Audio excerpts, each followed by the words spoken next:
nacimiento fue en Manzanares, Caldas, en una vereda que se llama Campo Alegre, donde mi mamá era maestra. Yo nací en esa escuela, como el nacimiento mío coincidió con una visita del cura, me bautizaron allí mismo. Por mucho tiempo como maestra rural le tocó enseñar en salones para dos grupos distintos. O sea, el tablero estaba en la mitad y tenía un grupo atendiendo por un lado del tablero y otro por el otro lado. Allí yo aprendí a leer y a escribir con ella, y aprendí todo lo que pudiera hasta, digamos, segundo de primaria. Pero a partir de ese momento, en la medida en que estábamos precisamente en el campo, por lo menos 2 años, no pude ir más a la escuela. Seguí en la misma escuela con mi mamá. Y entonces ella me puso como tarea, o mejor, yo creo que yo me metí a auxiliarla y a trabajar con los mismos estudiantes. Entonces, mientras ella estaba enseñando lo correspondiente a segundo, seguramente yo estaba enseñándole cómo se escribe la A o la C o lo que fuera a los muchachos de primero.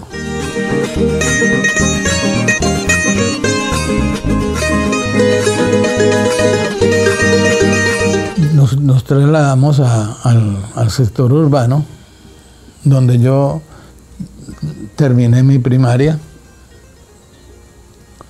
Y al terminar mi primaria tuve que ir nuevamente becado e interno a la Normal Nacional de Manizales. Allí hice mis otros estudios, mientras mi mamá conseguía primero el regreso a Samaná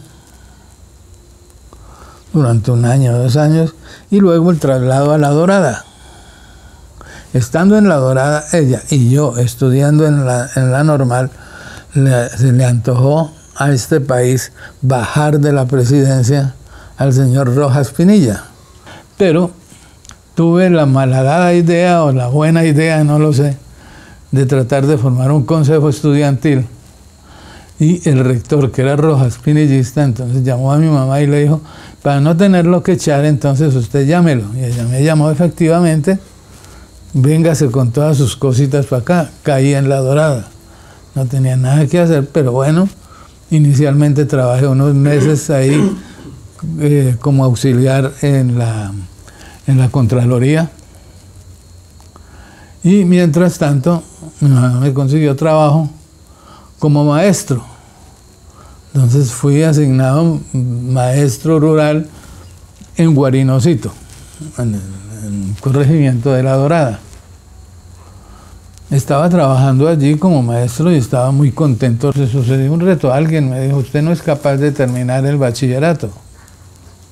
Y dije, claro que sí. Entonces fue cuando me vine de La Dorada, renuncié al magisterio, me vine de La Dorada a terminar el bachillerato aquí en el Colegio Villegas.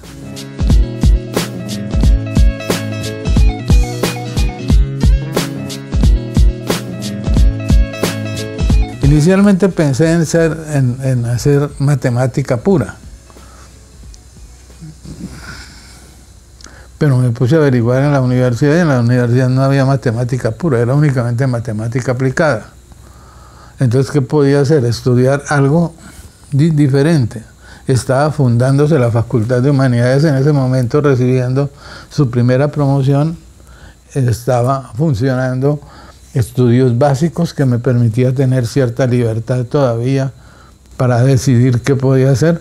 Entonces me matriculé en Humanidades.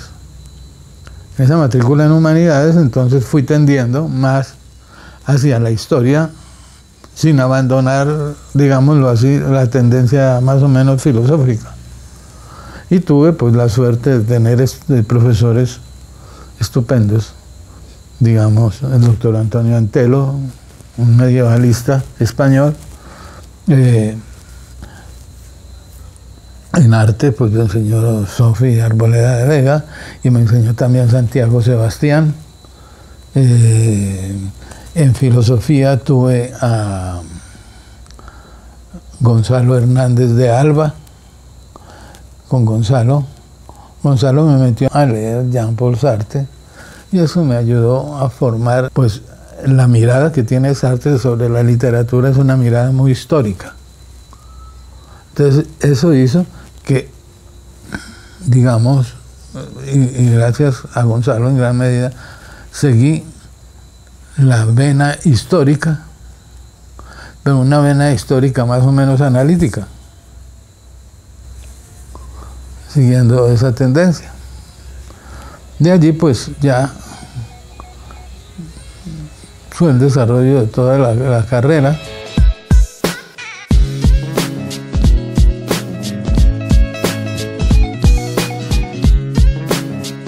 Digamos que durante la carrera, gracias a Jim Daniel y a la Fundación Rockefeller, yo tuve unas 2 entrevistas con Jaime Jaramillo primero, pero lo que realmente el contacto con la gente de la nueva historia lo tuve primero fue con Germán Colmenares, que llegaba de sus estudios en Chile. Me apareció, me propuso que cambiáramos un poco los criterios. No hay que olvidar que en ese momento el brote del marxismo, la revolución de los años 70 en París, ese marxismo elemental, pues se fue incrementando en la medida en que ya en la universidad la corriente marxista era más fuerte y no sabíamos cómo integrar las formas tradicionales que llevaba humanidades de pensar, digamos, la historia y la filosofía con las nuevas formas marxistas. ¿Y qué podíamos hacer? Pasamos a mirar que la región es también un compuesto, y es un compuesto de lugares y es un compuesto de locales. De allí surge también la idea de la historia local. Entonces empiezan a darse los estudios locales. El estudio del Patía me sirvió a mí para fortalecer la idea de región y cómo una región se puede estudiar con toda la dinámica que ella tiene en su interior. Pero, por otro lado, el Patía también me sirvió para penetrar en los estudios afrodescendientes. Ya mi tesis de maestría había sido sobre José María Obando y a partir de eso entonces conocí el Patía, me llamó la atención y empecé a trabajarlo, que se volvió prácticamente uno de los temas centrales que yo tengo, pero que lo trajimos también a Cali.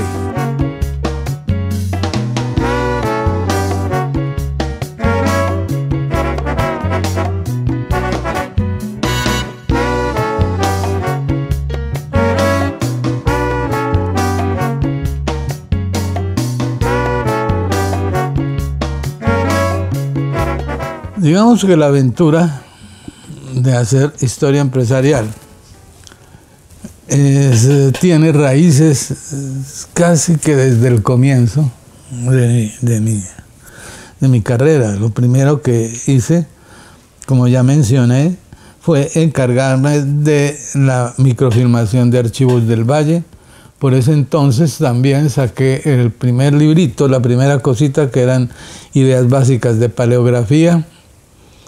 Y metido entre eso, pues se dio un conocimiento, por un lado, de los archivos, fundamentalmente, y en lo que pues siempre es una actividad que siempre he tenido. Por ejemplo, he trabajado mientras estuve decano de Cartago. No solamente pues saqué la historia de la ciudad de los confines del valle, que es sobre Cartago, sino que con Betty Valencia y con la alcaldía del municipio de Cartago, logramos darle vida al archivo de Cartago, que se encuentra en la casa del virrey. Entonces, sobre esa base y sobre, digamos, la base de la concepción, un poco de que la historia local puede hacerse no solamente como se acostumbra en pensar que la historia local es la historia de los municipios, sino hay que pensar otro tipo de localidades. Entonces, cuando hablamos con Doris Eder de Zambrano acerca de la posibilidad de trabajar el ingenio manuelita, lo enfocamos con el criterio de historia local, pero con el criterio de historia local donde queríamos empezar desde cero, porque ya la literatura que ya existía era una literatura puesta sin mucha consulta ni mucho conocimiento sobre los archivos de la empresa y los archivos familiares, y para una empresa que es fundamentalmente una empresa familiar.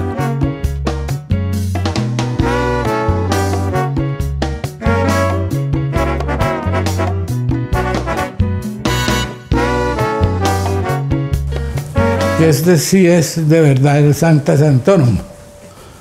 Y es que aquí es donde realmente trabajo. Desde aquí procuro mantener los libros que necesito a mano, pero más o menos esto es lo que yo he escrito, por ahí hasta, como hasta aquí más o menos, este pedazo. Lo demás son trabajos.